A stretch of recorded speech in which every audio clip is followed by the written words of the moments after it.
Here is something that should feel impossible. Imagine a phone book with 1 million names. I pick any name, and you find it instantly. Not by scanning 1,000 entries. Not 10. 1. How? You do not search at all. You compute where the name lives, and jump straight there. That is a hash table, the data structure hiding inside every dictionary, every hash map, and every set you have ever used. And it is where O of 1 comes from. Let me show you exactly how, visually. One quick, honest note before we dig in. Everything in this video is free, no wall, no catch. This exact visual style is the whole idea behind my book, Algorithms and Data Structures, Visually Explained. 23 algorithms, each with a clean diagram and runnable Python. $24, link below. Totally optional. The full explainer is right here. Now, let us open the box. Here is the core idea, and it is genuinely beautiful. A hash table is just an array, a row of numbered slots we call buckets. The clever part is how we choose which bucket a key belongs in. We run the key through a hash function. That function takes anything, a word, a name, a number, and turns it into one big integer. The same key always produces the same integer. But that integer is huge, and our array is small. So we take it modulo the array size, the remainder after dividing. That squeezes the big number down into a valid bucket index, somewhere from 0 to the last slot. Watch it happen. The key, Alice, goes into the hash function and comes out as 1.8 million.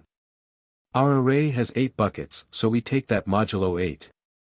The remainder is 3. So, Alice, and her value 30, gets stored in bucket 3. Now here is why it is fast. To look Alice up later, we do not scan anything.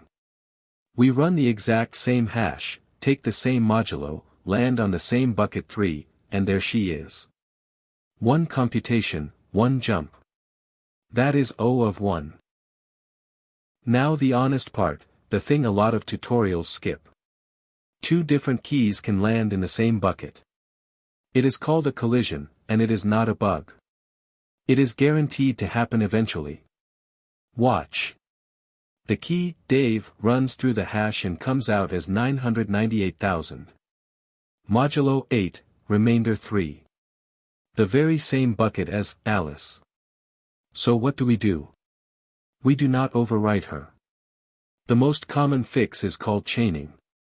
Each bucket does not hold one entry, it holds a tiny linked list. Alice is already there, so Dave just links on behind her. To look Dave up, we jump to bucket 3, then walk that short list, comparing keys until we find him. There is another approach called open addressing, where you probe for the next empty slot instead, but chaining is the one to picture first. Here is the key promise. With a good hash function spreading keys evenly, and a table that is not too full, these chains stay tiny.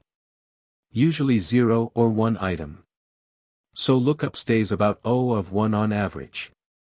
The worst case, where every key collides into one giant chain, is O of n, but a decent hash makes that practically never happen. So the chains stay short only if the table does not get too crowded. How do we guarantee that? With something called the load factor. The load factor is simple. It is the number of entries divided by the number of buckets. Half full is 0.5. Nearly full is close to 1. Once it crosses a threshold, usually around 0.7, the table does something clever. It resizes. It allocates a new array, typically double the size, and rehashes every existing key into it, recomputing each bucket index for the bigger array. Yes, that one resize is expensive, because it touches everything. But it happens rarely, and it keeps the bucket sparse and the chains short. Spread across all your operations, the average cost per insert stays O of 1. That is the trade that makes the whole thing fast in the real world. So where does this actually show up?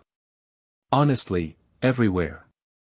Once you see it, you cannot unsee it. A Python dict, and a Python set. A JavaScript object, a map, and a set. Every single one is a hash table underneath. Database indexes use hashing to find a row without scanning the whole table. Caches use it to fetch a stored result in constant time. Deduplication, throwing a stream of items into a set to kill the repeats, is just hash inserts. Remember big O, and its poster child for O of 1, instant lookup, no matter how big the data gets. This is the machine behind that line. The hash table is the O of 1. Here it is in real Python, and the beautiful part is you rarely build one yourself. The language hands it to you. We make an empty dict. We store Alice with the value 30, and Bob with 27. Behind the scenes, Python hashes each key and drops it into a bucket. Now we look Alice up. Python rehashes the key, jumps to the bucket, and hands back 30, no scanning, in O of 1. Checking membership, is Bob in the dict, is the same constant time jump. That is the whole thing. A dictionary is not a list you search through. It is a hash table you compute into. Let us lock it in. A hash table is an array of buckets. A hash function turns your key into a number. You take that modulo the array size to get a bucket index, and you store the value there. Lookup recomputes the same index and jumps straight to it, no scanning. That is O of 1. Two different keys can collide into one bucket. Chaining resolves it with a small list. A good hash keeps the chains tiny, so lookups stay O of 1 on average, O of n only in the worst case. When the load factor climbs past about 0.7, the table doubles and rehashes, keeping everything sparse and fast. That is the data structure behind every dict, set, and map you use, and the reason O of 1 is not really magic. So that is the hash table. An array, a hash function, and O of 1 lookups, by computing where data lives, not searching for it. But a table is not the only way to keep data fast to find. There is another shape entirely, a tree.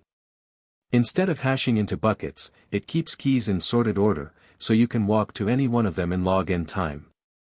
It is the reason databases love them for range queries. That is exactly where we go next.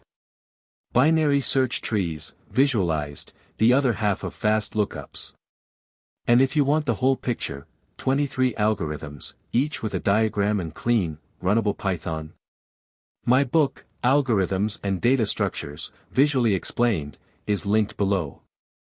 $24, totally optional.